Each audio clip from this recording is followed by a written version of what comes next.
Incredible afternoon, everyone.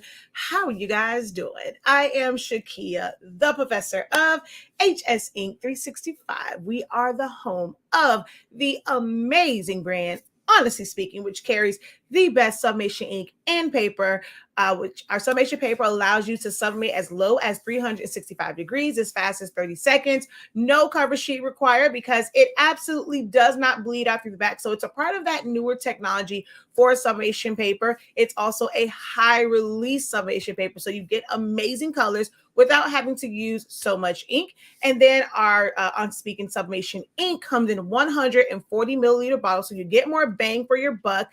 That black definitely gives black and not, kind of like rusty brown. It produces amazing colors, vibrant colors. So definitely check out our amazing line on hsink365.com. We also are the home of Silhouettes Anonymous, where I've been teaching you guys how to master designing in Silhouette Studio and even using the Silhouette Cameo machines. I have all 4 series of them. And I always say they changed my business when I was doing a lot of cutting, especially print and cuts and paper crafting for my event planning and event decorating business. It really, really changed my business when I was using those heavily. I mean, I still somewhat use them, but I teach more so now than I do like the hands-on stuff. But it just changed everything for me. And I've been teaching that for the past 8 years. And of course, we take a deeper dive into that. And we also teach different projects and things like Photoshop now over on 365 Creative Academy. So definitely check out all of our platforms to see what is best for your needs. Today, we are going to talk a little bit about the foundation of designing and what you need to know if you are someone that desires to create your own designs. Now, I'm not going to necessarily say draw them out like from scratch. Certain things you do have to be an artiste so that you can, visualize it, draw it out. A lot of, there's some people who can design just straight digitally, and it is best if you're doing that to have some sort of drawing tablet. So whether you use like a Wacom pad with your computer, or like now, a lot of people who draw like to use Procreate with their iPad Pro, because you can use the pencil and it just makes it easy, because when you're naturally creating, you want to, draw things out. You can do a lot with a mouse as well in certain programs, but man, when you have a pen, you can put a pencil to it through a drawing tablet or a drawing pad, or, like now with Procreate and using your pencil, it is absolutely amazing. So we're not really talking about that sort of designing, because you really need to have those skills, your art skills. And then there is a way though to turn your skills in drawing and even painting and making that into digital content that you can put on pretty much anything. What I'm referring to as far as designing is being very effective in how you bring in different elements, or maybe even create different elements from basic shapes that are within certain design programs, and using things like your edit points or subtract and crop and weld and all those different things, like bringing them all together and creating something magnificent, adding text effects, being very strategic about how you arrange things, your spacing of it, so that it just looks good on whatever media.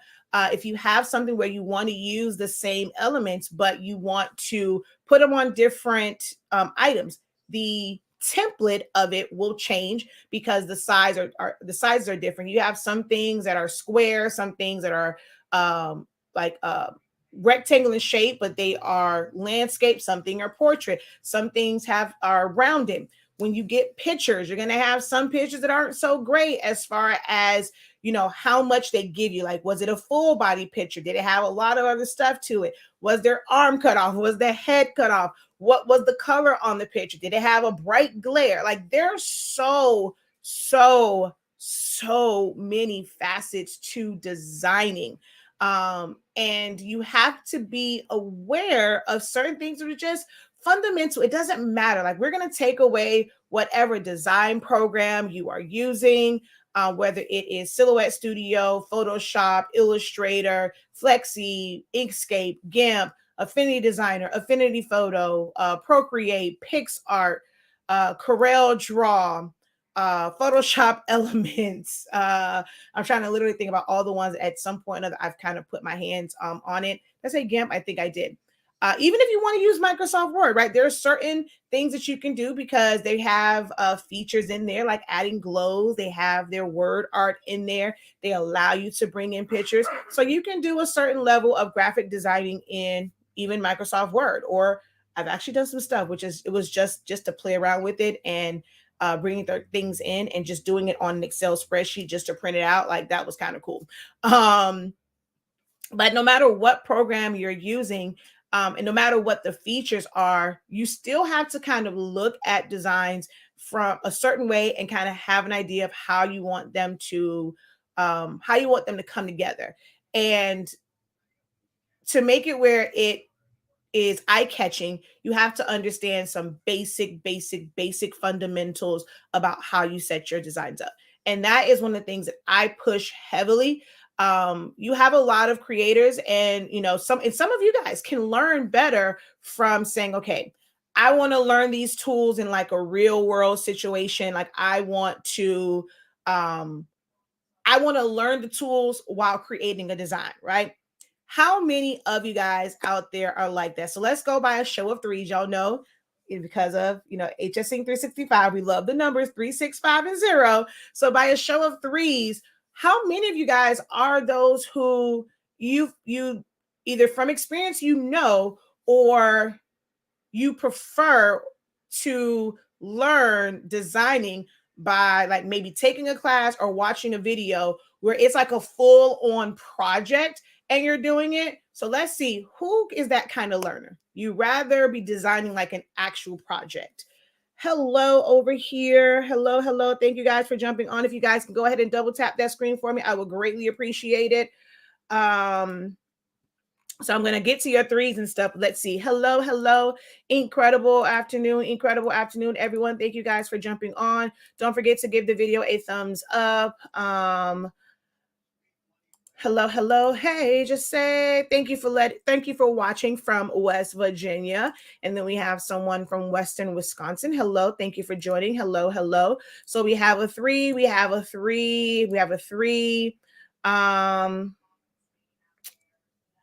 Hello, design. You caught my eye and my attention. You're so wise and kind. Thanks for sharing your images. Look, HSINK, great, all things 365, big hugs. All right. So we said 3. All right. So for those of you who said 3, right? Being honest, is it working out for you to where you feel like it is helping you get to the level you want design wise?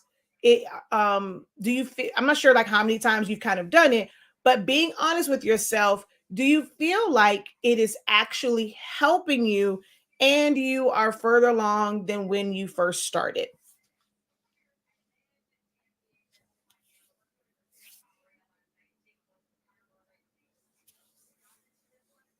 So I'll wait for a few of those answers. Incredible afternoon. Then we have another 3 there. Hello. Thank you for watching from Houston. Hola. All right.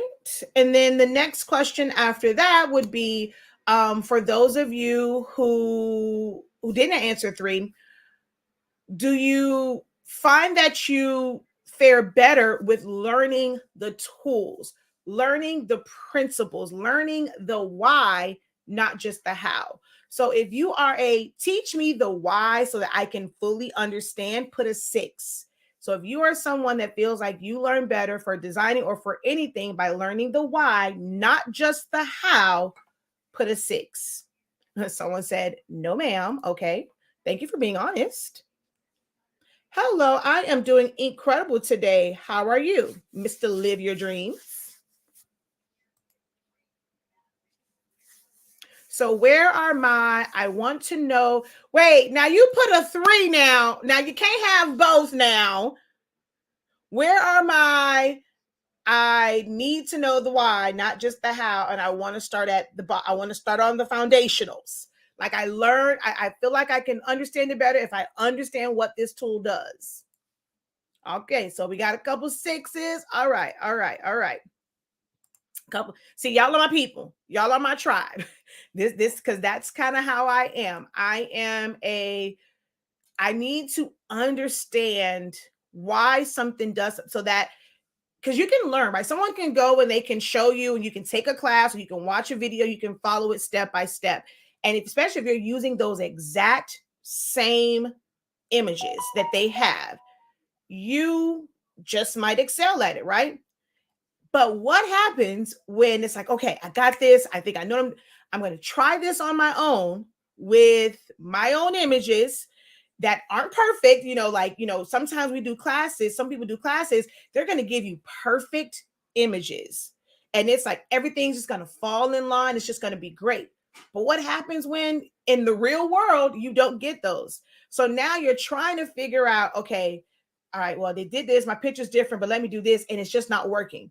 That is because all you learned was the how, and they showed it to you in a perfect scenario. No mistakes, no, okay, well, if this, and I think one of the reasons why I also teach that way is I'm also very skilled in Excel.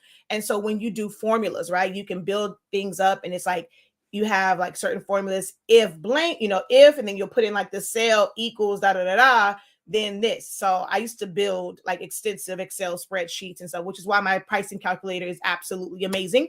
And that's just kind of how I think, right? So when you don't know those and you're like, okay, I'm following this video step for step, everything, like what's going on? How many of you guys have had that happen? You followed a video, which what you thought was step by step by step, yet your results they weren't the same. How many of you guys were like that? Hello. Thank you guys for putting those sixes.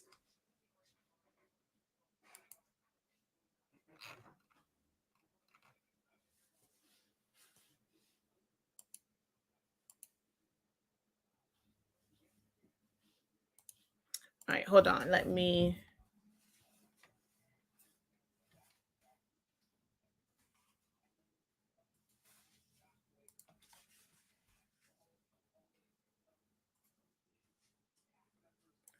All right. So, okay. So me. Okay. Okay. So we're getting somewhere. We're getting somewhere here.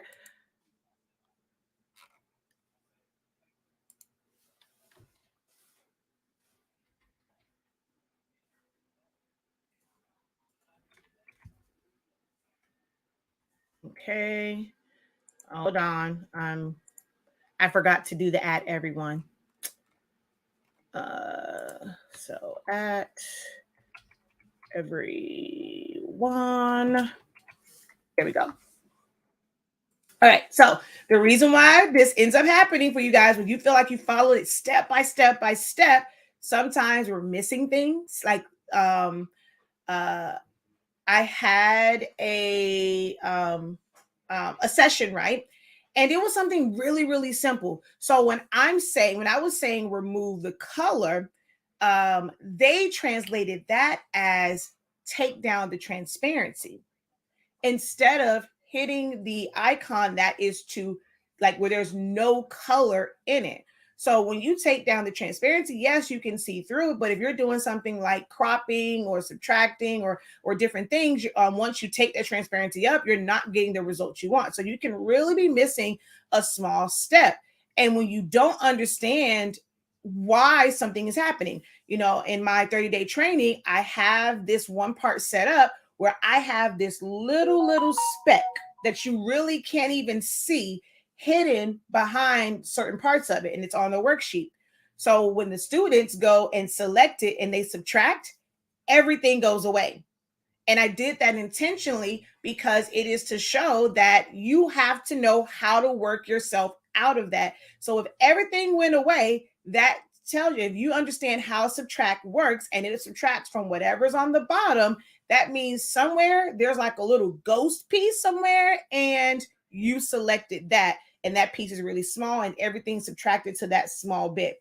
But if you don't know that is how subtract works, you're just going to be frustrated when that happens, right? When someone sends you an image and you're like, okay, what am I supposed to do with this? You don't want to give up on it. What can we do? Or if it's something that really cannot be used, how do you effectively communicate that with your client to say, I will need a different picture? Well, let's maybe go a different route because, I can't with this particular picture. Some people are okay. For me, I know one of my biggest pet peeves is if something is cut off and it's like sitting in the middle of a shirt or the middle of a design and it's just like a straight cut. Man, that drives me absolutely bonkers. If it's something like someone looks like they're floating kind of weird, I'm like, man, there's so many things we could have done to make that look a little better. Maybe hide it. We didn't add any shadows. We didn't do any of those things. Then I see certain designs where it's really, really heavy for no reason on one side. Like, we don't want something to be very top heavy or be very heavy, like on the bottom, and we have all this empty space. We don't align things. We don't think about proportions of things. All of these things play a part in effective designing. But if you never learn why these things have to be done or these adjustments have to be made, you're going to always look at your designs kind of like, man, I'm not quite satisfied. My goal from day one has been to push understanding the fundamentals. I'm very consistent with that because I know that that is very important. It takes some people years to get a graphic designing degree. And when they're in school, it starts with the basics. We can't just shoot up. I know we're adults now. We're like, okay, well, I'm past the school age. I'm not in high school, not looking to go to college. I just want to be able to create these designs and be able to make some money from it, right? A lot of us are like that. That's kind of how we started. But at the level of what you're trying to do, and you want someone to be willing to pay top dollar for your designs, you got to put some effort into it. You got to have some knowledge of it. And I've had people say, well, maybe Shakia, when you say graphic designing, they're intimidated by that word, right? So let me ask that question. Show of fives, if the term becoming a graphic designer, it's intimidating, and you might feel like, well, I don't want to be a graphic designer. I just want to make good looking shirts, right? So does the phrase graphic designer or someone teaching you graphic design, is that intimidating by a show of fives?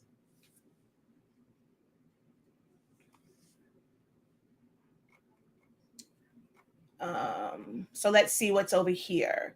Oh, I didn't realize I still had a 6 on the screen. Haha.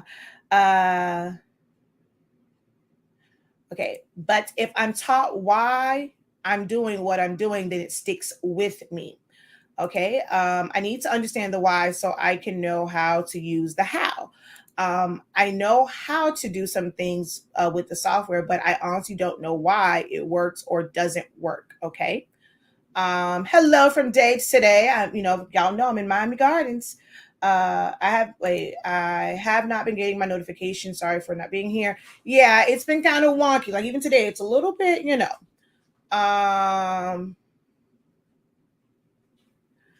I remember that. I had a hard time figuring out what was going on until you explained it exactly.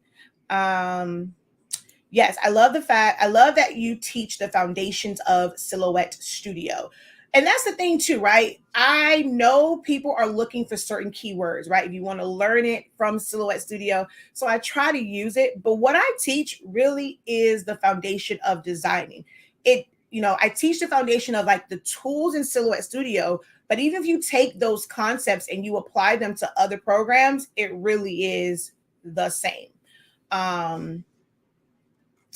So we're going to do a little bit of designing right now. Someone had a question, and what's important is like when you understand tools, you can look at something and it might, I guess maybe to me, it's simple. And then once you see what you have to do to accomplish it, it's like, man, that's it. But if we knew the foundation of design and what tools did, we can start to look at things and be able to recreate them and know what it's going to take to recreate them. So I do have an image on screen that someone asked in a group, and I'm going to show you guys how to create that. But I also want to hear from you guys. What is something that you have been interested in learning? So, I don't want to hear like, oh, we don't have to do it all over shirt. I mean, we can do that, but the concepts are pretty much the same. It's all about how you bring it in. It's about composition. It's about layout. It's about font selection and pairing. It's about sizing proportionately. One of the things that grinds my gears is to see someone takes, like, especially someone's picture, and they just stretch it out to where now the person either looks wider or they look really, really long, because people don't understand, or creatives don't understand, that you cannot force a You can't force a square peg to fit into a triangle, like into a triangle hole. And that's what you're doing when we are stretching these out. Or someone just says, okay, well, it is a picture of me and it's like it's a square, but a Tumblr template is more of a rectangle. And we're like, okay, just make it 9.35 by 8.25, 8.115. Well, it's gonna look all crazy. Even all rectangles are not created the same, because if it's something that's shorter versus it giving you more space, it might show more of the design. If it's wider versus shorter, we have to understand proportions. That's a big part of it. But like for all over shirt, if you've ever designed for a chip bag, technically you can design for an all over shirt. It doesn't change what you do just because it's for a different substrate. What changes is how you arrange it, how you adjust the dimensions and the ratio of the different elements. Like you may have to make some parts smaller on one template or one substrate, whereas another you have so much space. Well, I need to make this element a little bit bigger. All right. So other than like saying, I just want to learn how to make an all over shirt, is there something, any type of design technique that you guys have been dying to understand, not just how, but why is it made the way that it is? Go ahead and drop it in the comments for me. Well, hello. Thank you for watching from Canada. No, I love using the term graphic designer. I've been saying that since the beginning because that's what I feel like I'm doing. Awesome.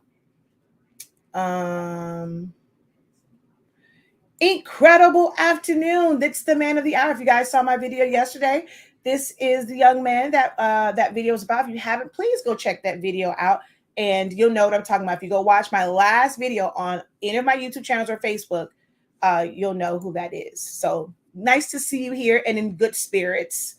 No one has, and see, this is the thing too, right?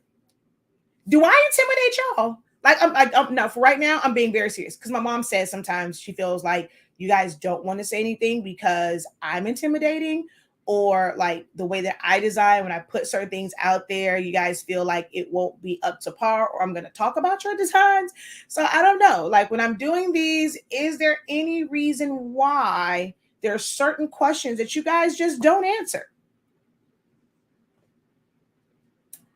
Because no one had answered. So you're trying to tell me there is nothing, there is no design technique, there's nothing that you guys have seen that you've wondered, man, I wonder how is this done? I want to be able to create something like that.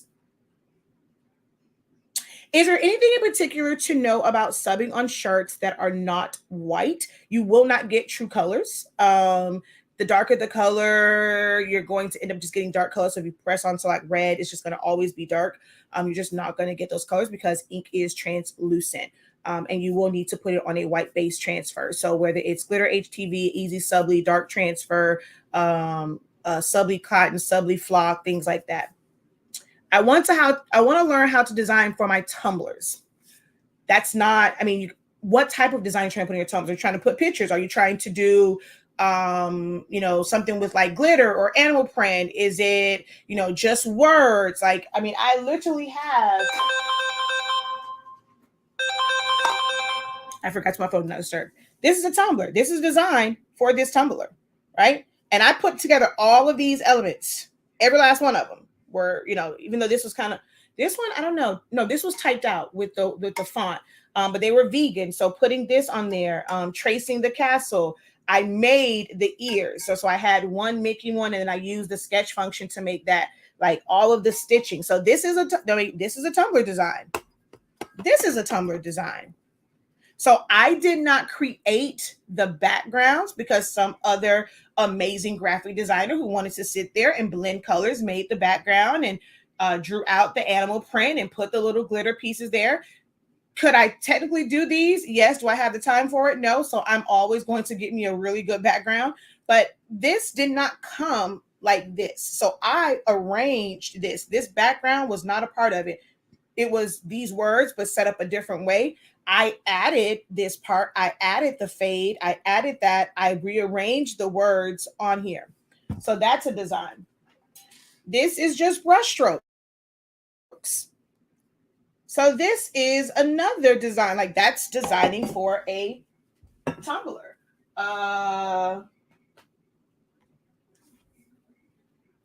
Okay, there's one down there. I don't feel like getting it. But so there's really no thing in designing for like just a tumbler.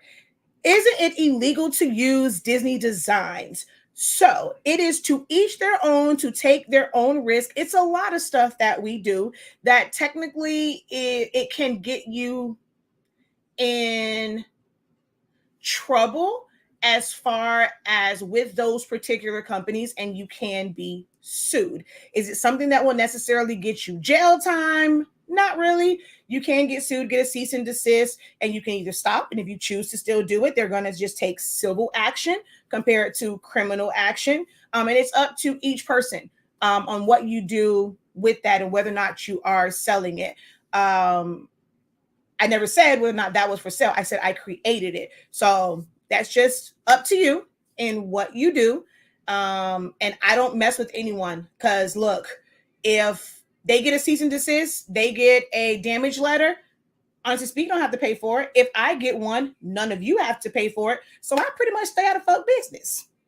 That's kind of how I see it. All right, so let's see. I need help with sizing of elements in design. So this is foundational. So those are things that I wanted to like, things like that, right? Looking at the space that you're designing in. How much of a focal piece do you want it to be? How many other elements are you adding to it? These are things that you have to think about when you are approaching this design.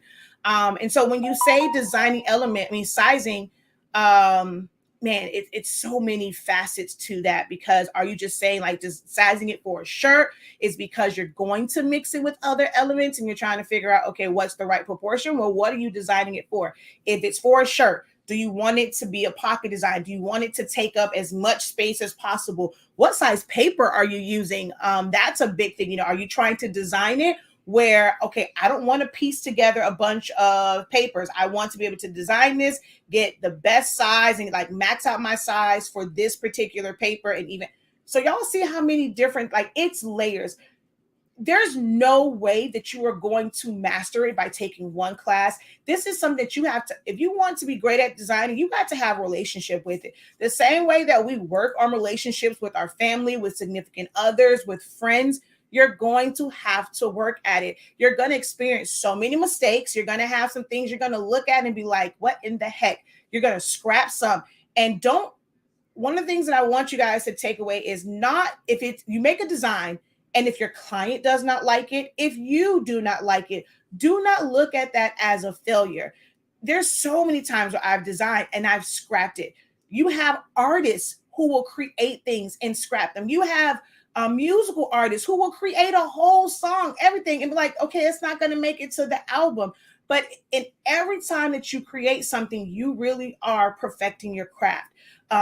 You're coming into your own. You might design something like, I don't like designing like this. And this is how you get into your niche of designing. Like me, I'm more of a fun, I like some whimsical. I don't like elegant designs. Like I mean, it's not to say that you can't be creative in it, but I'm not the go-to person. If I have to do it, I'll do it. But I'm not the go-to person for anything like really elegant. I'm also not the go-to person for a lot of busy stuff.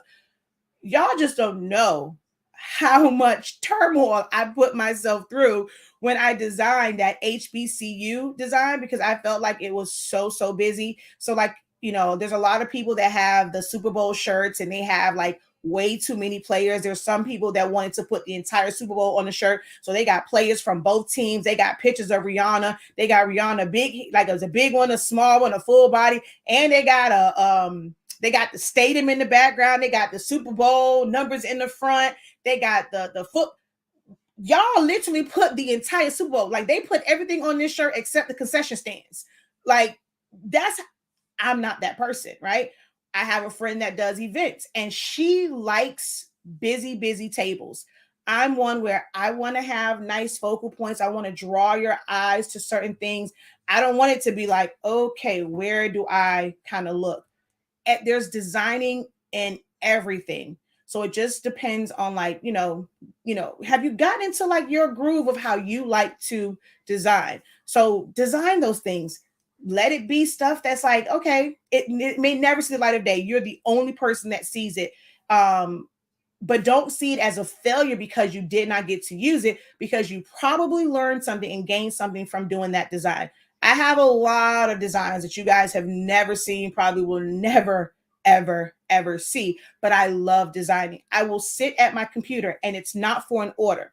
If you only sit to design when you have an order, that's another, like, I don't say like a red flag, but that's another hindrance. If you only try to design when you have an order. When I have free time, I just sit and design. Let's see. But try not to just watch, jump in some of these classes as well, because I go deep into detail in some of these classes. Balance, like when to use shadows, fades, and when too much is too much. Yeah, when is adding the concession stand too much? Yeah, I get you. I'm not intimidated, but you are definitely no nonsense. I am too, so I understand you. I do, but there's so many things. My stuff is never cohesive. I knew what you said, Don. I got you, girl. Making some design simple without looking very plain and bland. Font pairing. What's wrong? So why is basic wrong? Why can't it just be you chose the right font and it's just that, right? Is there anything wow about Target's logo? But a graphic designer made that, like, and it's just a regular Target, right? It was the fonts that they chose. Is there anything wow about Golden Arches, about Pepsi's logo? What is it that makes us think like we can't just have words and choose the right font and it's just words, nothing else, but it's still effective? It might be you just curve it. But I mean, if you are someone that's like, okay, I don't want to do that, those type of things. I don't want to just type a name. Like, I want to add something. I got to add a fade. I got to add a shadow. I mean, I get it, but it is good to start at the basic and keep it very simple. I was reminded of that last night during my one-on-one session, and I struggled with because so many people have all of these designs that are very, very busy, right? And I'm like, these are the ones that people are sharing, they're tagging people, they're liking it and stuff like that. And here I am looking like, what y'all looking at? Like, that's a lot. But for my taste, I don't like all of that stuff. So I'm like, man, is there something wrong with kind of keeping it, keep it real simple, keep it simple, cute? And I'm like, no, I'm gonna stick with what I know, and I teach right now. So if you're someone that looks for a lot of busy stuff, I'm definitely not your instructor. My videos may never help you with kind of the busy stuff, because I do like the simpler things in life when it comes to design. I think less is definitely more. Mine don't mesh, like too many hard lines when using example pictures. Okay. Like blend the pictures into a background. So if it's something where, so like, let's take a dive into that, right? If someone sent you a picture and their camera was actually kind of horrible, right? Wasn't like the greatest. Maybe there's a glare or something on it, and you're trying to blend it with the background, one that is a digitally created background, where it was from vector elements and it's just filled with color, or someone just designed it in a high resolution format, and you're trying to just put this picture on top, it's never going to mesh well because you have a poor resolution image and you have a high resolution background. The colors can be faded. When you remove the background, what all was there? So if it's like these really harsh lines, you put it on there, like there's not much that you can do with that. So you're trying to force it to do something that it's not, and you're going to blame or like doubt yourself in your abilities, but the only issue is you're trying to make it do something that I don't care which program you use, is just not going to, like, you can put all the shadows on it you want. It may take a lot of extensive editing, going into things like Photoshop and changing the levels, changing the contrast, changing the saturation, the vibrancy, changing the exposure, changing a bunch of things, adding a bunch of things, softening the edges before you can make it look good. I'm not sure if some of you guys follow when we went to see, what did we go see? It was, I forgot what it was we were going to see. It was it Wakanda Forever? I don't know, but we went to the movies and I showed you guys, like, they had that big mural. And so for them to make it look good, they used the technique of adding a white glow. Like, everything was outlined in this like white shadow. I hate that. Whereas, like, so much, like, people think like they just put this glow around it and it automatically makes it look better. And it doesn't, right? So you have to explore different techniques because you have to know what to use for certain pictures. And some of them you're not going to be able to make it blend with the background, as if, okay, you took this picture in the summer, but you have a winter background. Like, there's certain lighting that it's just not going to mesh. So I don't want you to beat yourself up over that because you're trying to make it do something that is just not going to do. How to put together layer designs like the ones you do for the kids that play sports with all the lights and background effects. You'll be surprised that a lot of those, I'll show you to you. There was no real light effects to it. That was just the picture. So it's about searching for the images that you want. And it's like blend modes. But I'll make sure, you know what? Let me make sure I bring that one up. Because, and I'll dissect that one. I'll dissect this one. I didn't do anything. That was the way that that photographer took that picture, or maybe even enhanced it. Like, so they enhanced it where they probably took the picture and then they put like little, whether it was just taking a small brush and putting it there and then changing like the blend mode and stuff like that. So they enhanced that one in Photoshop, saved it as a JPEG to where somebody like me can find that on PNG tree and then just use that in the background. So, okay, I like that one. So I have that one on screen. You know, my thing is rhinestones. So I'm going to start at the bottom by taking classes. I'm doing 2 wedding tumblers right now, and the pictures are just there. Okay. How do you create, how to do creative and meaningful logos. How to use brush strokes and other blending tools. My Photoshop class is where you want to be at for that one. You specify the size of the design. However, when printed, it doesn't print out to the correct size. So that is probably because like if you designed it compared to you bringing in something. So if it was a PNG and it had a lot of negative space, and that's why I have a video and I talk about that, and you sized it based off of all of that negative space that's there, it's not going to be the right size because you did not trim it down. Or you did not like size it, like create a box. If you wanted it to be 10 inches, make that 10-inch box, and then you're going to size it to that 10-inch box, no matter the extra that's around it. So it's probably that you have a lot of extra space around it and you're just not removing that extra space first before you resize.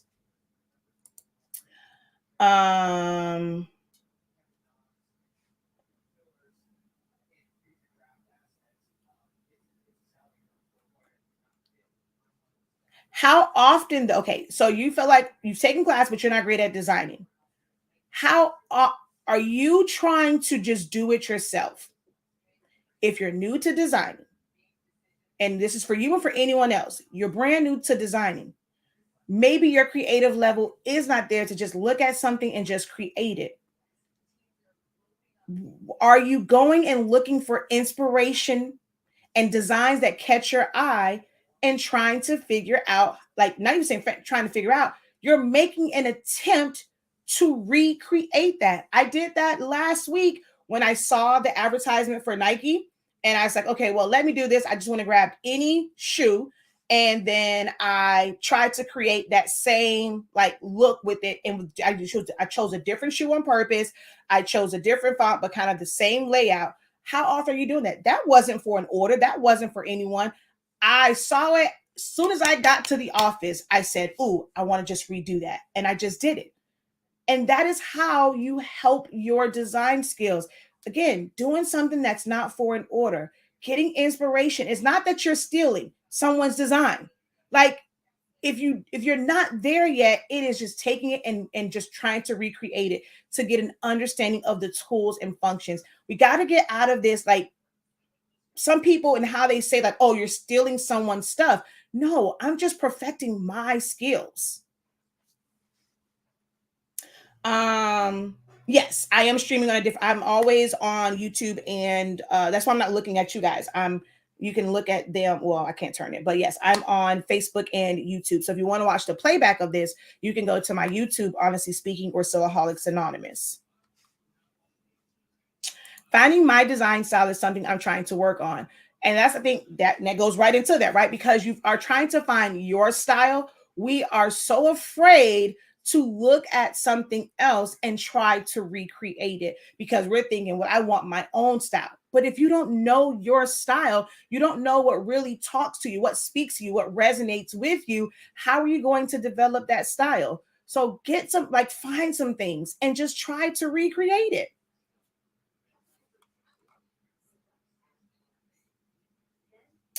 Um, right. All the smoke, splatter, cheetah print, glitter on one design. I think this is what people are looking for. So I've been thinking I have to do something. Wait. So I've been thinking I have to do something different. Yeah. Well, yeah, I can't give you that. I am not one of those people that think that because you're doing sublimation, you got to have some type of smoke or splatter behind it. That drives me absolutely crazy when that's all you see. Like that doesn't make your design. Like there's certain things you can do where you're not using any smokes, any splatters. I actually have very limited designs that have those in it. You're very welcome. I feel like I don't have an eye. I have an awesome, I was an awesome executive of the design. I can embroider some DTF, HTV, rhinestone, uh, professionally. But if you bring your image, however, I am poor at from scratch initiatives. I resort to Etsy and other design platforms for design purposes. It's not a resort to, like, and it's okay. Like, if you have to go to those places, once you're done with that order, try to recreate what they made. Look for videos that's going to help you with recreating what you saw. All right, so I'm going to flip this around. And someone says, I'm excited about class tonight. I am too. So we're going to flip this around. Let's go present. So we're going to present this screen. We're going to turn it around for you guys. All right. Let me put my phone on Do Not Disturb before. Okay, there we go. Oh, wait, it didn't switch over for y'all. All right, let me move this tumbler out of the way. So the class she's referring to is the foundations of this. Oh, let me move my ice too. The foundations of designing course. It's 8 weeks of actual sessions, but we're going to have like some homework assignments throughout the week as well for you guys to practice on. This is going to be great because it's going to force you to not think about orders and just think about practicing designs. All right. So I think I'm gonna Photoshop first, right? Just so you guys can see this. So this right here is okay. It's just his picture, right? And it's just a blend mode, and it was just making the colors, and it was just so that it kind of felt. I don't know. For me personally, I just like that. Like that's a part of my design style. Couple things about me is I appreciate a good thick font. I like chunkier fonts. I like to cover up or hide. Okay, wait, all right. I don't know what's going on. I'm gonna turn my Wi-Fi off because it's acting all crazy right now. Oh, come on. It's saying I'm unstable. Dang it. Can you guys still hear me on TikTok? Because it's saying that the connection is unstable. So I'm also I like to, you see how the ball is in front of the eye. Like a lot of my designs will have that. Like I like to kind of cover things up. I'm not that everything needs to be like every element, every angle needs to be visible. Like I like to hide things behind things. Like that's one of my design styles. And for me, a lot of my sports related things, I just like having the double picture. So even if they only have like one, I just like that. So that's really a big part of like a lot of things I do. Even for certain memorial designs, I don't like using pictures. I don't know, I just like that bigger picture and like shadow. So that is one of my like signatures. Let's just delete that. So this picture right here, I'm going to bring it to the top, right? And I'm going to remove all of the effects on it. So I did nothing to this to have any type of lights or flares or anything to this. This is how this was. This picture could have very well have been taken like this, which I mean, I highly doubt it. You'll be surprised at how many pictures have enhancements from Photoshop, because that's really what Photoshop was intended for, was to be able to create those different enhancements.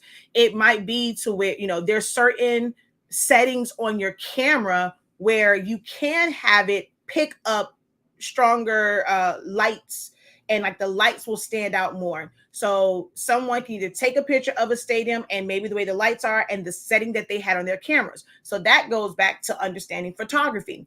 And if it just didn't give them what they wanted, they could have taken a picture of a light shining down, put their camera on a certain setting, took that picture, and then when you put it, you mix it in and you do like screen, like you do a blend mode of screen, it's going to make these areas stand out more.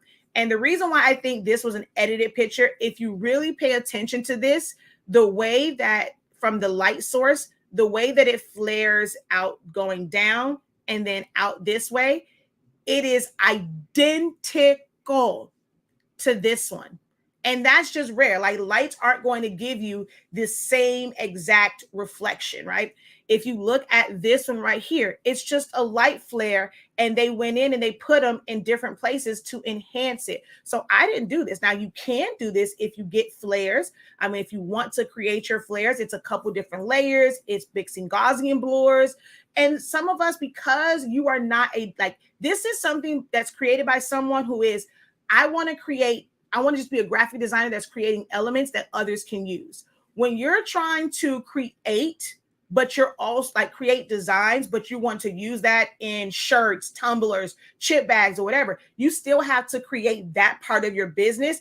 You're going to think that doing stuff like that takes up too much time. Like that's when you're like, man, they're not paying me enough to spend an hour on the design or 2 hours on the design, because I have to make all these elements, and then I still have to print out the shirt, press it, or I have to print out the chip bags. I got to glue it and do this. So this is where great PNGs, JPEGs come in at, because someone has taken the time to create this for you. But these right here are identical. Someone took them flares, and because they understand lighting and where things should be highlighted, they put them there. So I ended up finding this wonderful background that was already set up for me, and I just added a color overlay on it. That's it. They already made it bright. Okay. And so I'm going to undo to put it back behind it. This one right here is another basketball court, right? I didn't like the background that was here. I didn't like this particular statement. I didn't like the fact that the basketball hoop was back there. I like the fact that this was coming from the side. This is also one where, we have a lot of light flares, but I loved the court on this.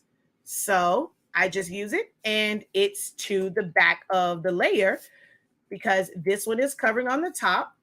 I brushed away. So if we bring this back to the top, If I disable my layer mask, this is the court that was there, but that's not, it doesn't look like he's now on the court. And it would have been I still could have done it. I would have had to have two of them so that the court stayed the court color, right? So this, you just end up using a layer mask to brush that away to where it's right to the top of where this court is. Enable layer mask. And then I'm going to undo and snip to the back. And that's a combination of two. Right here with, he's technically a lot larger like me. There's more to him. But if I had his, so I'm going to, again, disable the layer mask, right? If I had, even with, right now he's in the front, I'm going to bring him back behind the word senior.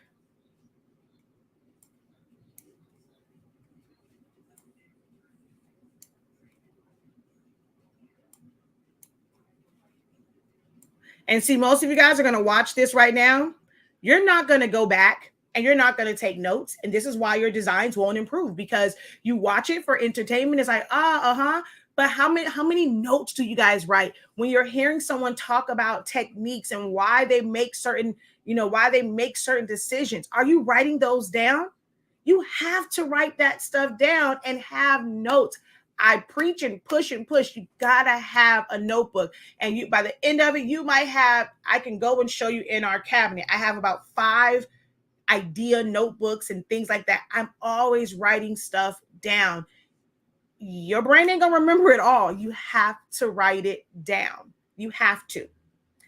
So if I were to leave this right where it was, I could move my 3. So my 3 has, it's not even supposed to have all this stuff on it. Did I take away my, I think I changed it because it definitely was supposed to be white. But see where he is, like, so having the 3, so then I have to remove remember to move the 3 down. Wait, you know what? Let me just, it gets behind him. Okay. Whoa, back up. So the glow wasn't in front. But if you look at his foot, right? The average person probably would have left this that way. I'm going to purposely move him over. Why do I want to see his shoe twice? The focal point is this front image. So anything that's going to be a distraction, you're going to want to move it out of the way. Now, don't get caught up in thinking that you can only do this in Cricut Design Space. Cricut Design Space. Why is Cricut on the brain? In Photoshop, right? In Photoshop, yes, I can brush it away, but in Silhouette Studio, it's taking your edit points and moving your edit points up to where it cuts them off at the leg and it's hidden behind the word. So you're just camouflaging it. In my case, I did this one in Photoshop. So I just used the layer mask and I just brush it up to where it's right to the top of it. And his foot ends up becoming like right behind here. And it just makes it where you can't see it. So it's designed things like that to where we're not just taking images and just plopping them in the design and not thinking about how they look aesthetically.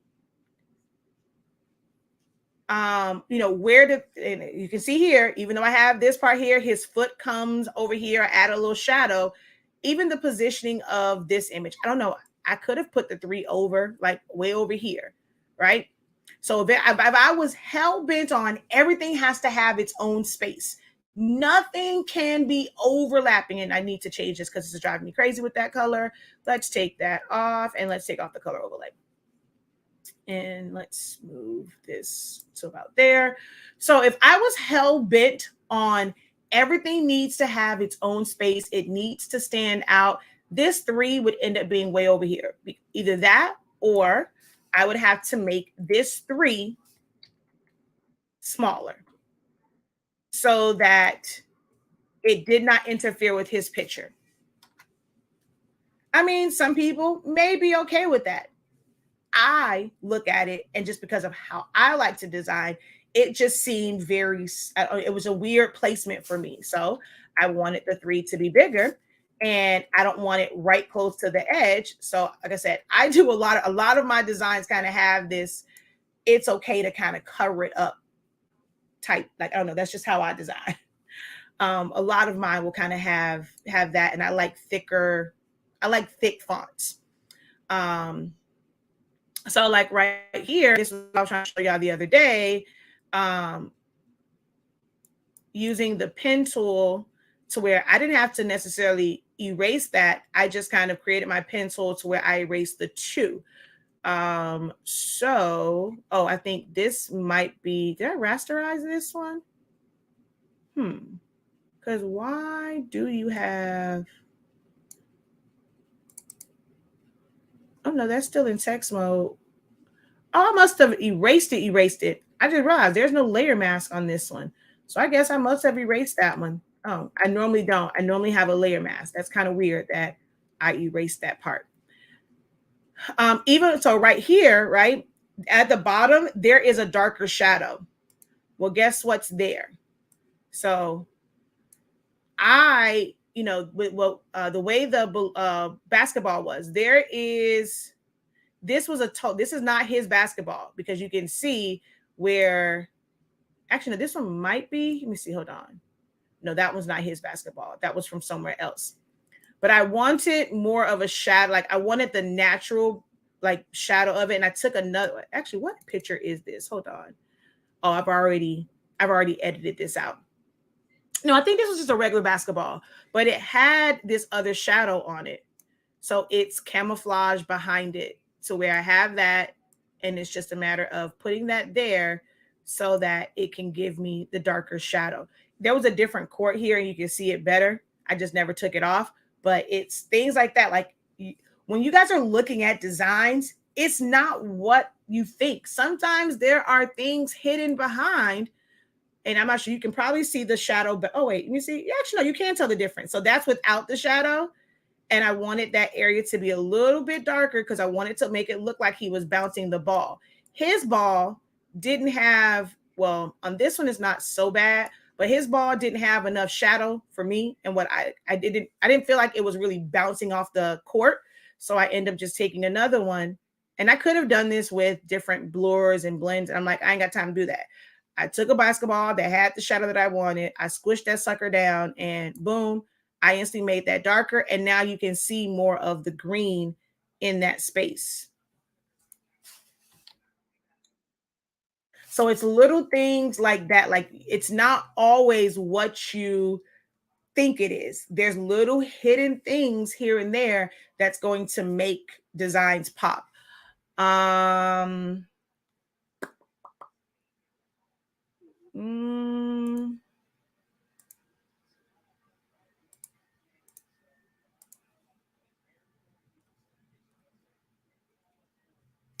This is one where, so there's a flare on top. Like, it's literally just up, like when you say that someone says like the light sources and stuff, it's normally like elements on top. So, oops, alt. So like with this one, I mean, this is just, of course, wait, what happened to her picture? Huh?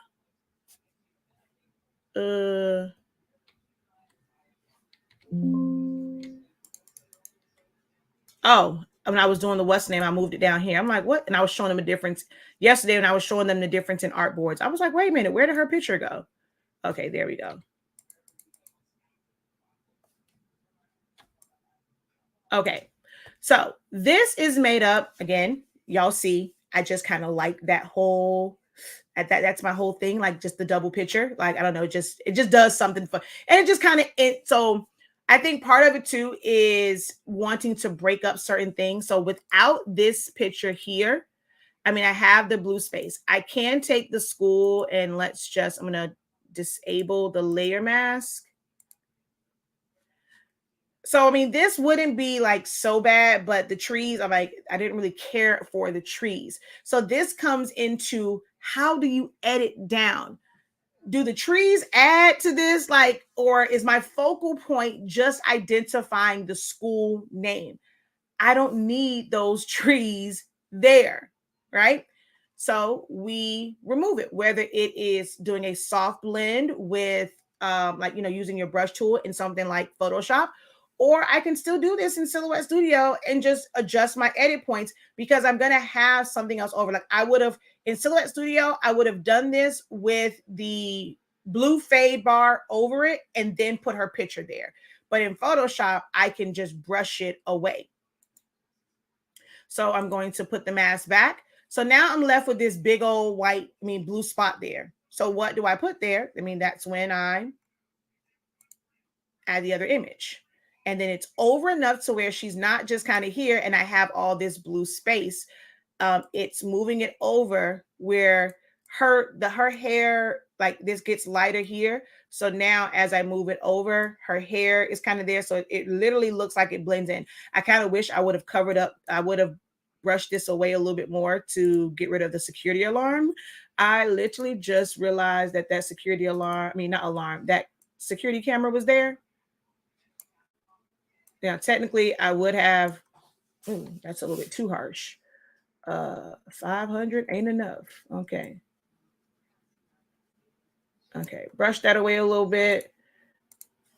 And which means if I would have done that, her picture probably would become I would have wanted to make her picture a little bit bigger, but if I made it bigger, then this pom-pom, oh, y'all can't see that. Then that pom-pom would have covered her face. So this is where composition, how are things arranged? What do you want to see? So someone says sizing. If on the first one, even though this, even though this camera is here, proportionally, and me being able to put her here and not wanting to have a lot of blue on this side, it works, right? But if I did the,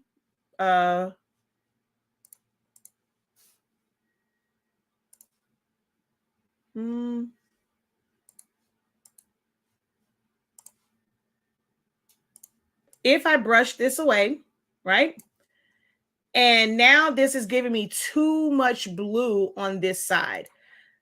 I would because of how I thought about the design, I probably would have made her bigger. So I'm either going to cut off more of her head. If I would have brought her down, now her pom-pom is it's almost like she's punching herself in the chin. So that's when it comes to sizing and just seeing the proportions of things. I wouldn't be able to see as much of her uniform top.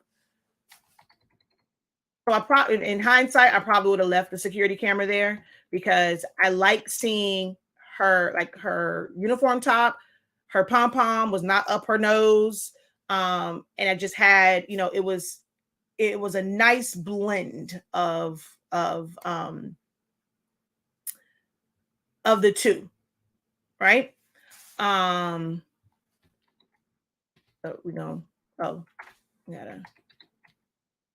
yeah. This right here, which I have no idea where my layer mask went to, this would drive me crazy. Even to see this sitting on top, it's a sharp line. It would drive me absolutely nuts. Even if you don't have Photoshop, I didn't have Photoshop, there's certain apps that you can still have and be able to create certain effects.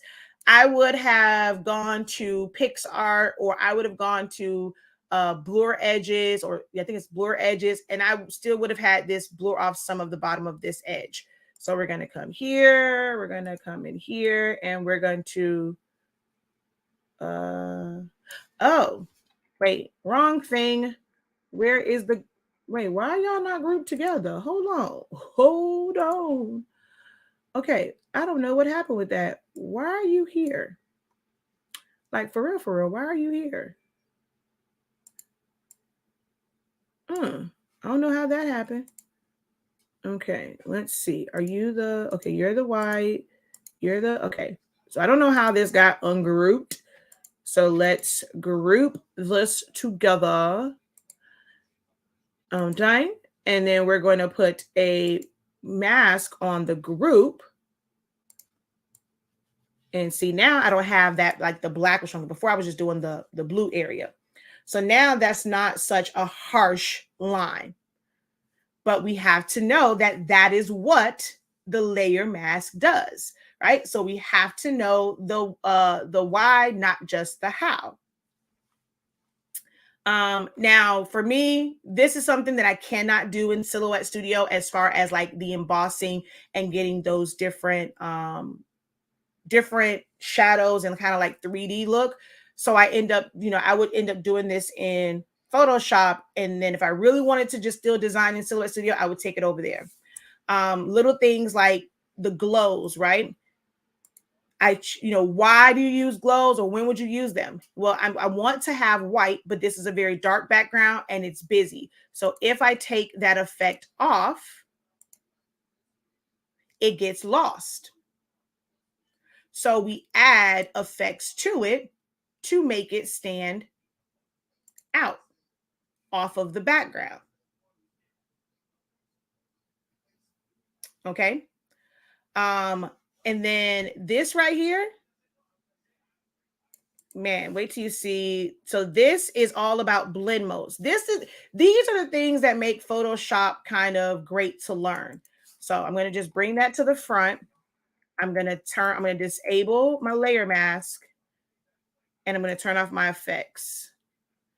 And let's take our, wait, I think it's already set to screen. So let's take this back to normal. This is what this is. So I, of course, did not create this bokeh effect. It was a PNG. And I just want the colors. I want those spots of colors.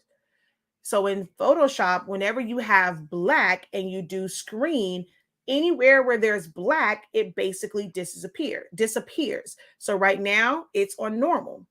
I'm going to go to screen. So the black is non-existent. Now, the colors, certain colors are not as sharp or as bright, and then that's when you use different enhancements. But if you just go to, so you can go to light color, or, let's lighten that screen. So lighten gives you more of the darker colors, but you lose some of the lighter ones. So if I go to screen, I see more of the dots. So that is your blend mode. So you have to understand what blend modes do. And I just place that there and then flip it to the other side. So I add a color overlay on top. But once you add the color overlay on top, now you don't have, like, you've changed it from being black. This yellow is not going to disappear because it's not black. So this is why you combine it with a layer mask and you fade away where the black was, hence enable layer mask. And on the top, it's like there, but in the background where it was, excuse me. Let's see, how much of that did it take away? Oh, it's just, I brought it down just a little bit. So I'm going to enable my layer mask, which I could have brought it down more. So if I go back here, like I could have brought this down more. Wait, where am I on? Oh, wrong thing. Hold on. I was adding color. Make sure I'm on my layer mask. And see, I can take that away. If I wanted that to be in the front, I would just take my brush and brush that yellow away. But it was on a darker background anyway, like it was in the back. So it wouldn't have made that big of a difference because it's behind that and it's on something that's black. The background layer of this is black. So you guys can't see that. So the background layer of that is black. This right here is blend modes. So this is, I'm going to disable layer mask. I'm going to go from multiply to normal, and I'm going to take off the color effect. And I'll just shrink it down so you can see the full, actually, you know what? I'm going to pull it up here so y'all can see the full image. Hold on. There it goes.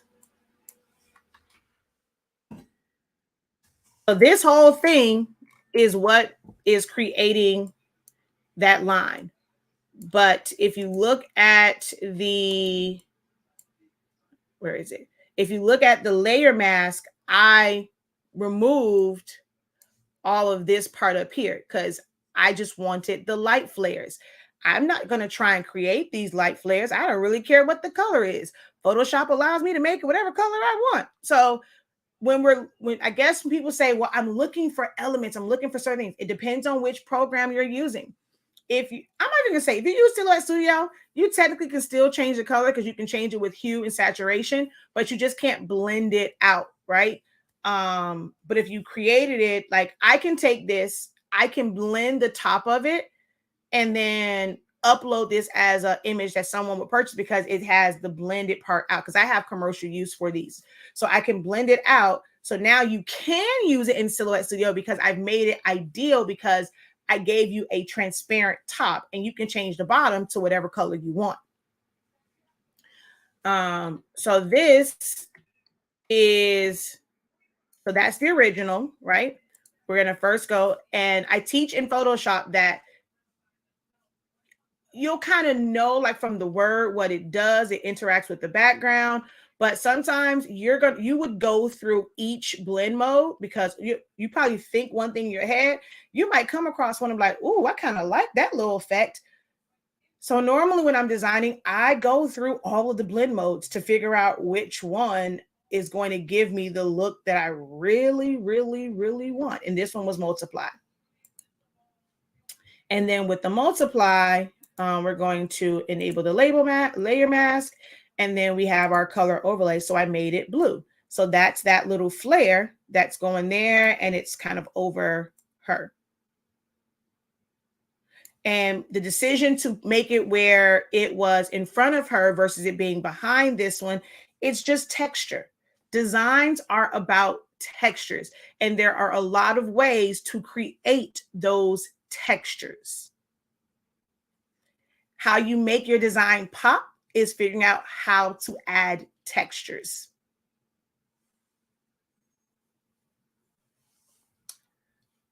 I only wish I could learn to think of what you refer to as small things. Okay, I'm gonna have to go back and listen to this to figure out where I said small things at to put it into context.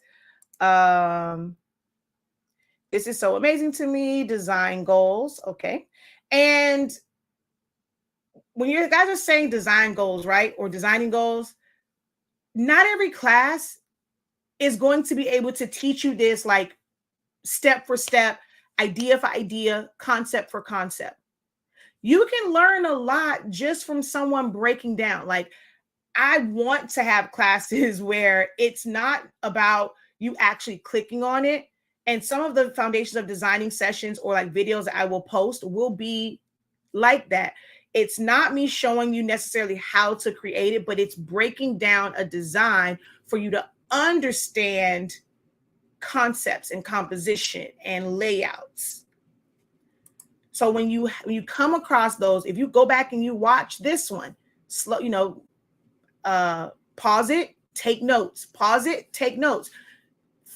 This video is an hour long. You might end up having to sit there between pausing it and taking notes. You might end up being there for 2 hours. If you got to take a break, leave yourself a note in the comment to say, and put your timestamp. Okay, come finish taking notes at 1.18.27. And then you're going to come back and start there and finish writing your notes. Like, you have to do your homework. You have to do the work. You have to watch the videos. You have to practice. You have to spend time loving on and just in fellowshipping with your design and your creative mind, and not for an order. I cannot stress that enough. You are not going to get better at designing if you only think about designing when you have an order. You're not going to get better at it. You're not. Like, I don't care nobody else tell you. You can take all the classes in the world. You'll be sitting there feeling like, well, I paid all this money. I didn't learn nothing. My design still look like this, because you are not fellowshipping with your designs. You're not spending no intimate time with your designs.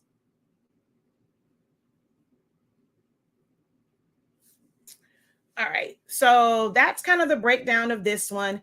And so this was for the poster. The tumbler is technically different in size. So I had to rearrange certain things. So like the school, how much of that you see is different compared to over. And that's probably why I never noticed it, because like over here, it does kind of, it's more of it. I don't see the security camera because it's a small, like it's narrow, more narrow. So her picture kind of fit in there kind of quite nicely. For how much of her, I guess I could have pulled this one up some. I could have pulled that one up some. But yes, I definitely had to like move certain things around because this was a smaller template for this one. Let's see. All right. So that's kind of that within there. And I wish I don't know, it's not on this computer. I think it's on my laptop for this design and how it started. I don't know. I'll see if it's on here. Let's see. Let's go over here and let's look for.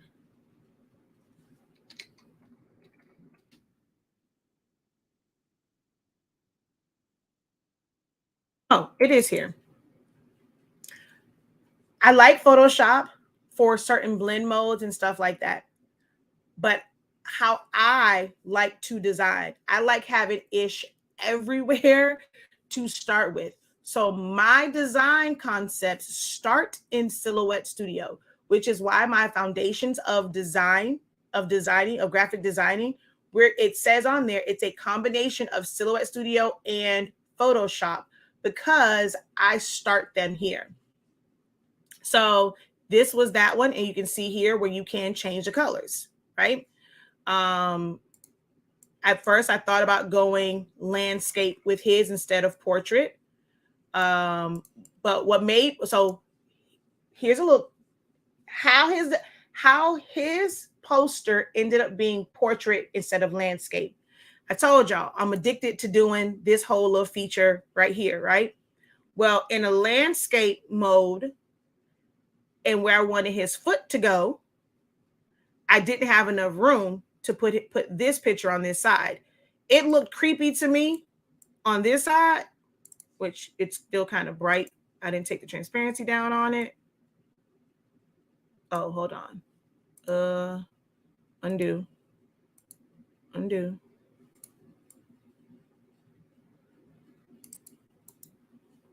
Ungroup.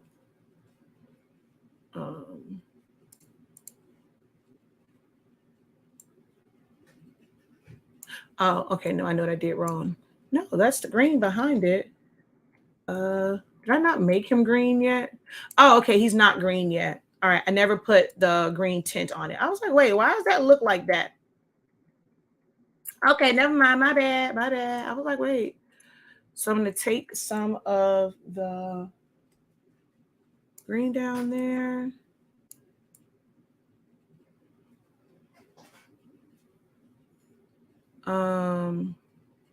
But yeah, I'd never put a green tint on him. That's why. So I'm not gonna worry about that because I don't care about this anyway. I was just kind of like my mock-up of it, but I didn't like the way this was here. But this is that same picture. This is that same smoke that's on the other one. It's the same one.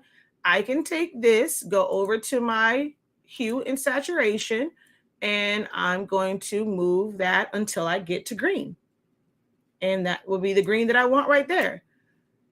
Originally, I did have a different background to make the floor like this, but I ended up not using it by the time I got to Photoshop. So if I were to put this here, also notice it does not go all the way to the edge. If I pulled it all the way to the edge, I'm going to have to do that. I told her I was about to go live, but I'm going to have to do hers. I'm doing a separate video because this is already getting too long. So had I stretched this out to go to the edge of where the poster was, I would have lost more of the image like on the bottom. So I had it just come to the edge because of where I wanted where I wanted the basketball hoop to go. So I'm going to just undo. It was smaller. See, I wanted that basketball hoop to fit in this space. Had I made it the full length of the poster, it would have been too big and it would have been in the wrong spot. Composition, right? We have to understand composition. So I wanted that there. And then, so for the court, even though I can't blend, I could have taken this. I'm going to go up and hide it. And see, now I got to find a good court because I don't remember which court I used for this one.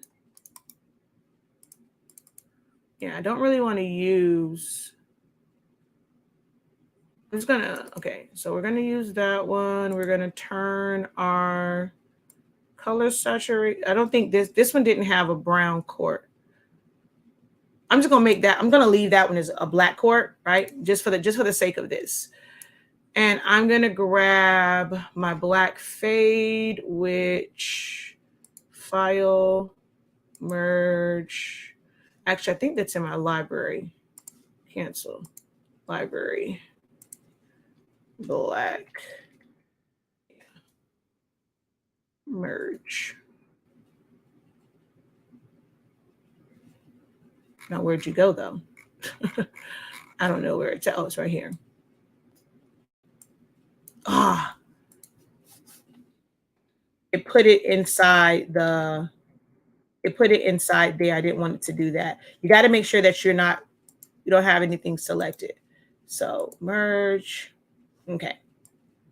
I'm going to bring this over here. I'm going to stretch it. I'm going to kind of go up a little bit on that. Send all of this to the back. So now I've eliminated that harsh line that sits between the two of them. And I can adjust it some so it's not a harsh line and it just looks like it is blended from the top one down. I could also do that with a green one if I really wanted it. I don't feel like looking for my green one, but I could have done that with the green one. But that's why I made the bottom one black, just so that it kind of made a little bit of sense, the fact that it was showing black. And I could make it like dark or whatever, but on this one, I don't know why I don't have his foot showing. Oh, I think originally I had this going and it was coming off the edge. So I'm just going to bring the rest of his shoe back. So yeah, that's where it should be, to where it was going off of the edge.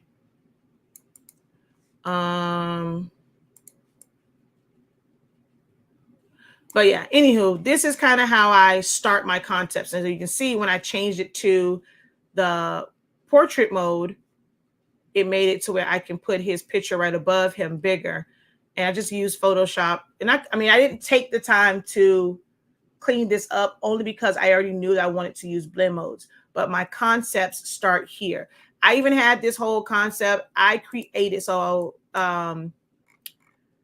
this was the file that I got from PNG Tree. And so it's at home and away. It just said 00 whatever. I sheared it. I did all this stuff. So this is a cover up. Look, there's still the home and away. If I move this out of the way, look, it still says 00. But because I know about designing, I made it look like 2023. Because I copied and duplicated some of these numbers here. Well, these little black pieces.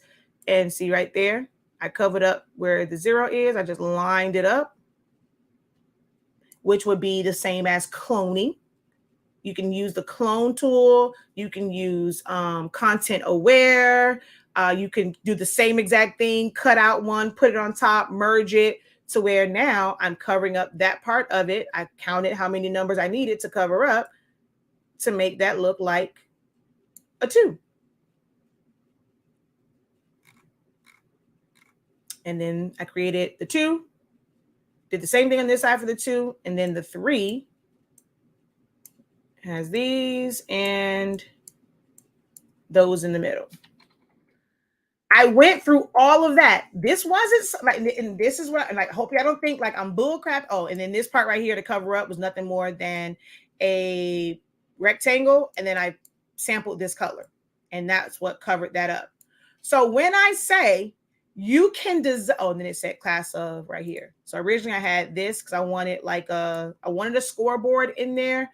I went through all of this, right? And I was going to figure out how to put the scoreboard and all that stuff. And I scrapped this because I was like, what the hell am I going to put here for time? I got 2023, but what the heck do I put here? And it didn't really kind of work out how I wanted it. Y'all see how many of these things I worked on. I had to crop it out. I had to do all these things, worked on all this for it to not be a part of the design. Oh, not only did I do this one, I tried out different scoreboards. I went and got this scoreboard, all for me not to ever use it. So I'm not just saying that when I say you're going to create things that may not work for the design at hand, but don't see it as wasted time. It didn't work for this design, but maybe my next design, maybe if I'm doing something for a baby shower that is basketball themed, I might use that. So you will make designs and never actually, oh, look, there's a court right there. Oh, that was, so in Select Studio, I had to do my little camouflage. I can't show y'all how I did that, but how this is where in Photoshop, you can just erase it from the one. In Select Studio, you can't really do that. So this looks like, it's a certain way, but this is actually a second layer on top, because if not, it would have been behind it. So I needed some camouflage it, and you do that with a second layer. And you just have to be very, very strategic and very, very careful with lining it up so that you can't tell the difference. But I wanted this court. Oh, I actually did have this court. I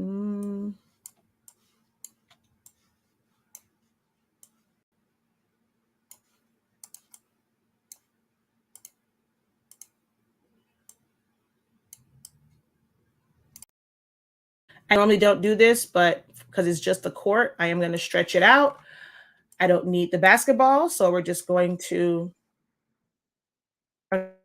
need the hoop, So I'm just going to double click. I'm going to take my edit points and bring that down like so, like that, as Tabitha Brown would say.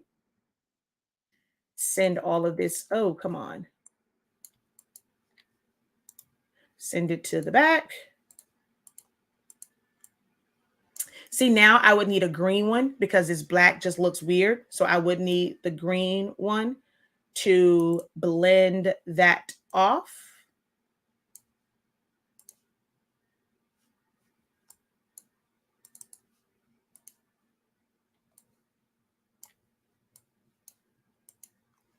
And then I can still put, I can actually, you know what? I can even use that one. I can leave that right there because then my little smoke here will soften that up.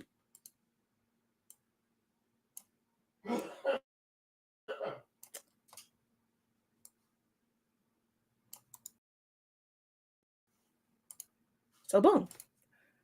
So I could have done some other stuff to clean it up, but I could have created the poster fully. So my other cheer one, I did create that fully in Silhouette Studio. I have made designs and not even use them. Exactly. You have to do that. Sometimes you have to double it up, but this is kind of normally where my designs start. And if I know that I can't finish it here, I will use Photoshop, but I like my design space is always quite messy. It is always quite messy. And then I'll take it over into the other design. Like I'll take it over into, well, I'll start to build it in a different design software, but my concepts always start in Silhouette Studio. And then So no file open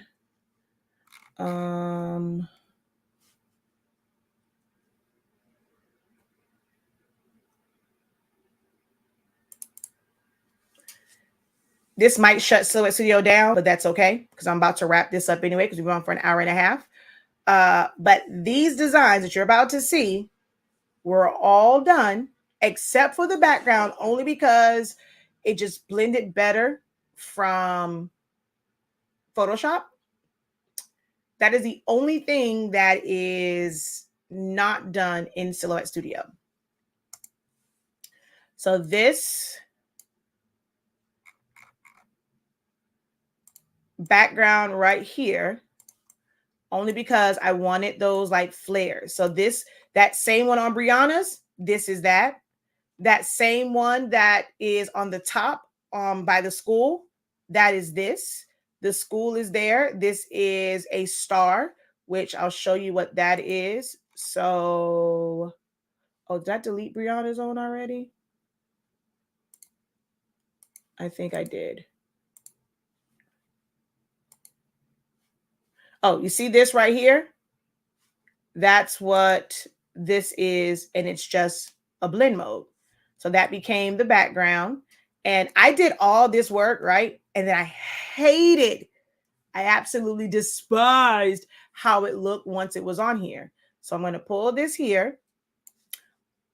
But as you can see, you lose the majority of it because, yeah, I couldn't stand it once I actually kind of had it over here. So I just used my black fade and covered that sucker up and just made everything black from the bottom. You're not going to always like everything that you make, guys. I promise you, you are not going to like it on the first, like, put your stuff on the screen and yes, I love it. No, I did all the work on that beforehand, only to say hails to the no, and I used a black fade to cover it up. This right here was a PNG of a halftone. So it's just finding great elements. When you look at other things for inspiration and you're like, okay, I want to be able to use that. Now, I know part of it is knowing terminology.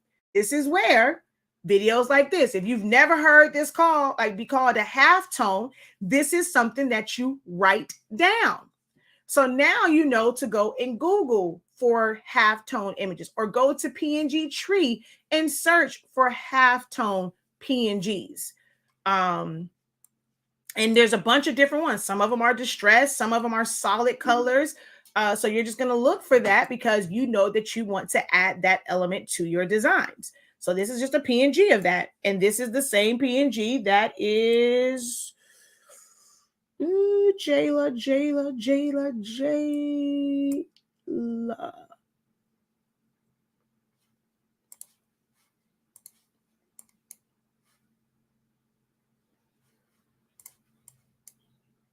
Same exact thing that's here. Only thing that's different is I changed the colors on them using hue and saturation and tint. And then I just, and they're not lined up right behind it, like right behind each other. I just made them offset so you can see the different colors. And that's how I created that effect. And then to soften it up, there is my black fade. And that was just on the bottom to soften it up. But that's the exact same halftone that was used over here. And then we have just this shape. We ungroup it. We have this in the middle. We have shadows, which guess what this is? It's the fade bar to create that separation and to create those shadows on it. I don't know where the one is for that side. This is ungroup and offset with the transparency drop, another offset. This name right here is made up of, oh, wait, let's ungroup. This is made up of a fade bar cropped to the letters, one layer, offset, offset, offset, offset. and they are all arranged in different ways. This is things that are taught in my text effects. So when people say, well, I want to know how to design, I want to know how to make a senior poster.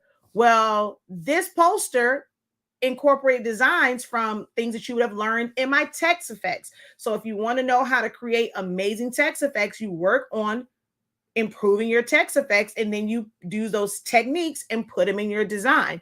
So it's not something like when you're designing, it's not something to where you have like one class or one video is going to teach you everything. Like you're going to combine different techniques.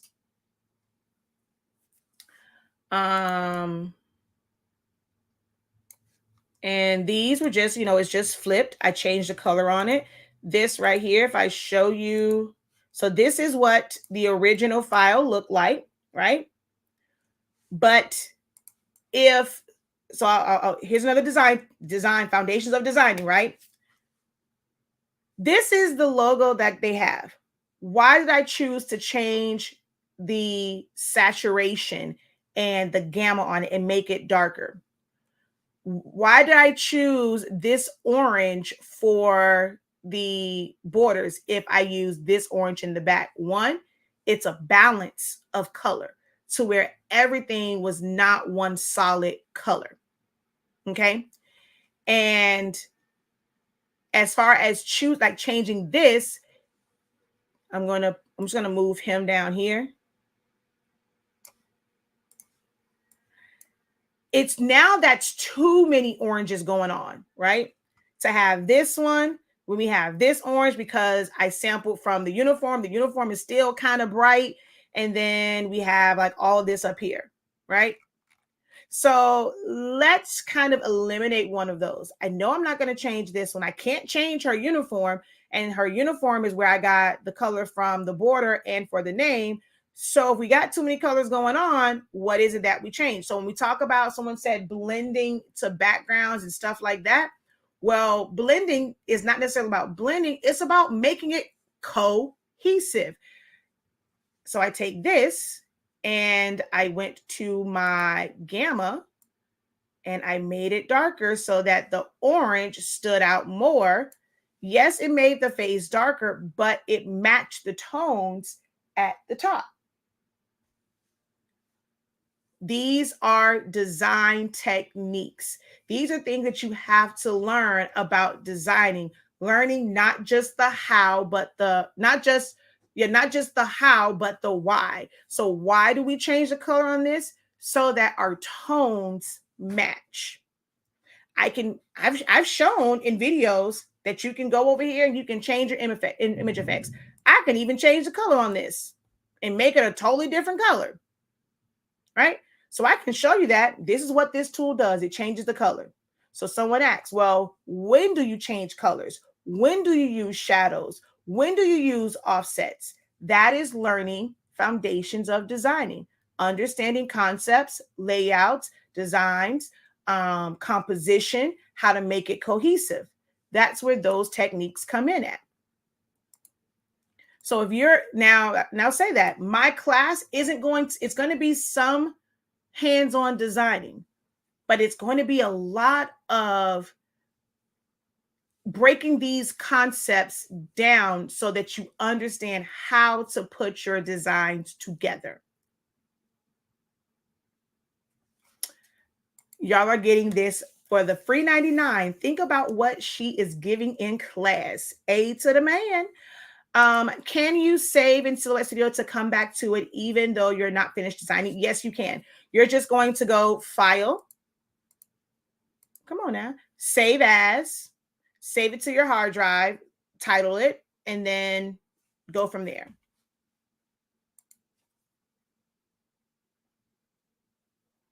Well, yes, it definitely is practice. When you're creating some stuff and you don't use it, it is just practicing your skills. Exactly.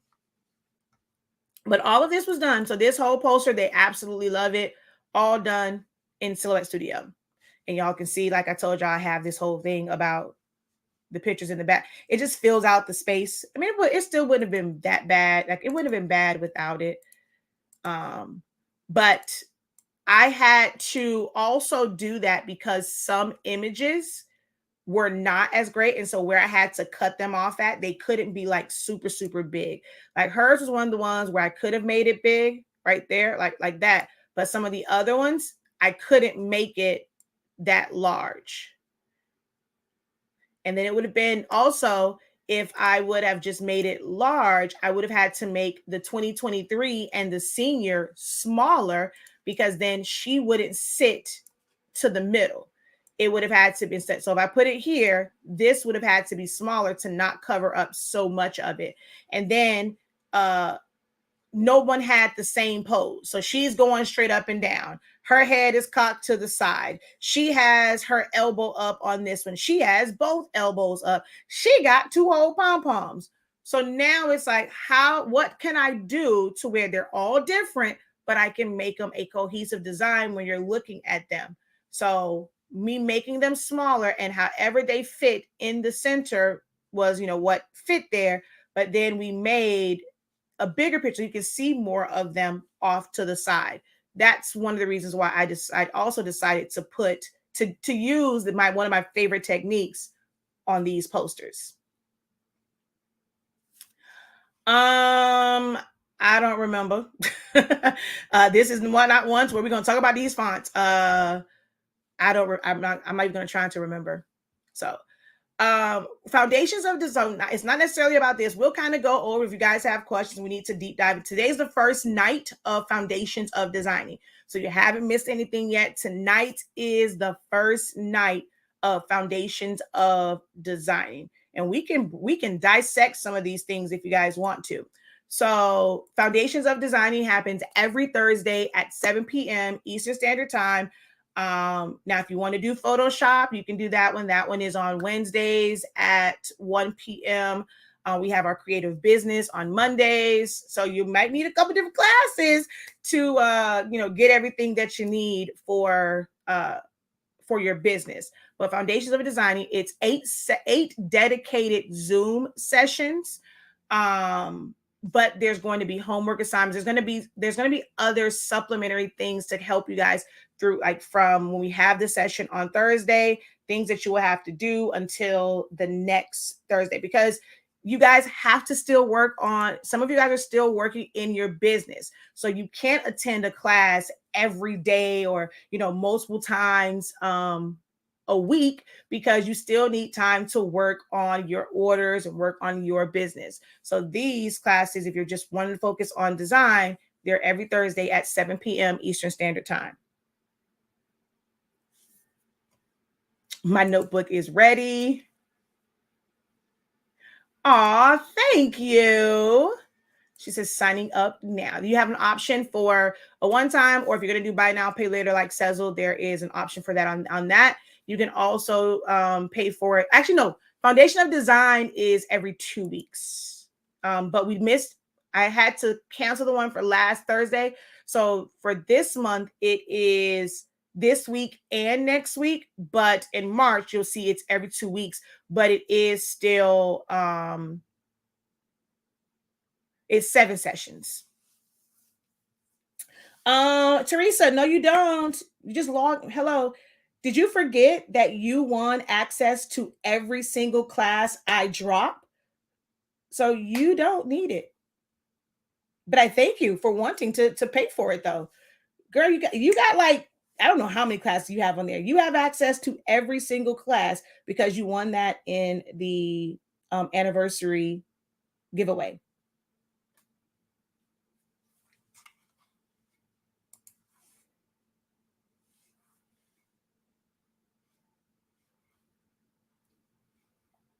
All right. So I'm going to get off of here because I need to eat. I need to do some prep and some stuff like that.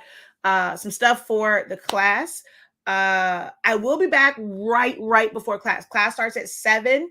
I'll be back probably around like 6:30-ish because I do a giveaway, which I don't think I did a giveaway for the Photoshop class, now that I think about it. So next week, Wednesday, I'll do a giveaway for access to the Photoshop classes. I did the one for creative business on Monday, but I didn't do one yesterday. And today at 6:30, I'll be on to do a giveaway of one spot to Foundations of Designing. You must have an account on my Academy site in order to win. Because when I do it, that'll hurt me. I'm doing it right before class. I'm not going to go back and try and figure out, wait for you to, did you sign up? When I do it, when I pull the name, I go to my Academy site, I look for your name, I go boom, enroll. If you do not have an account on Learn.365 Creative Academy, either through just creating a free account, you don't really get, much on there if you just kind of create the free account, but, create the free account.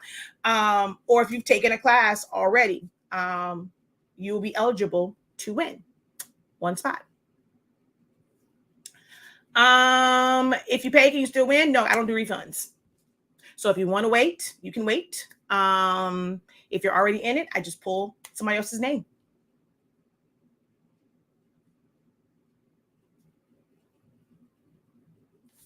But no, I'm not issuing a refund.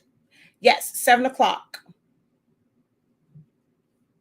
She says, okay, let me go set my alarm so I can be in this class. 7 p.m. Eastern Standard Time.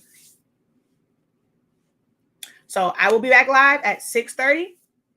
I'm going to probably schedule it just so that you guys can click on it and set reminders. But I'll be back live at 6:30, do a little bit of talk about designing, and then I'll do the giveaway. All right. But yeah, go ahead over to the site if you want to sign up for it. And you want to guarantee your spot, go sign up for it. And I shall see you guys later. I was about to say something else. I'll see you guys later. Until next time, guys, have a great one. Continue to unlock your creativity. Be incredible. Peace.